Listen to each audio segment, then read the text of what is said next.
Hey, it's Dr. Jack. In the last post, I asked you a self-directed question. I wanted you to ask yourself, why am I here? What is my destiny? And I wanted to follow up on that. So, to expand on this concept. I've heard this term called one's big self, and I prefer to actually call it, one's true self.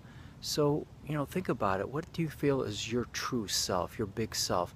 And then kind of think about where you are right now.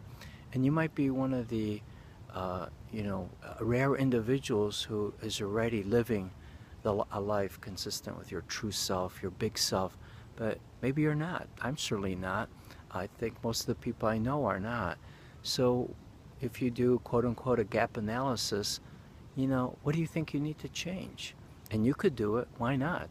One of my favorite concepts that I learned many years ago um, by an author named Robert Ringer, he called it self-anointing. And if you feel like there's something you can do, some good you could bring to the world, that no one's going to come up to you and say, "Hey, you're that person to do it." You have to anoint yourself. If you don't like that word anoint, then appoint. Self-appoint yourself. No one's going to do it for you. We don't have the Queen of England sending us letters saying, "Jack, I want to knight you, Sir Jack." It happens, maybe it happens to a few people after they've already accomplished some deeds. So think about your true self, your big self. And let me give you an example of someone who's I've been following over the last 2 or 3 years, who I find inspirational.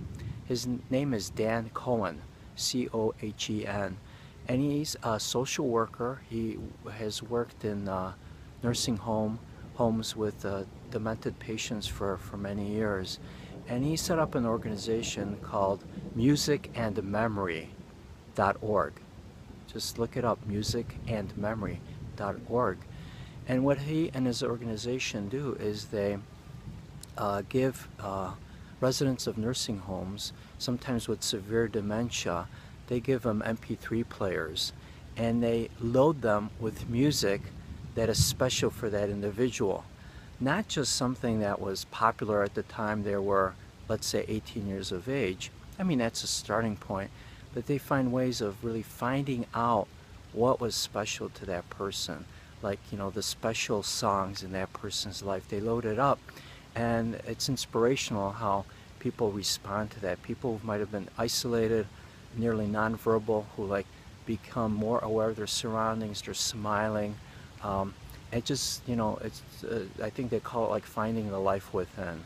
So that's a person who, in my opinion, I don't know what Dan Cohen would think about it, but in my opinion, he's a person who's living his true self. He's found his niche in life.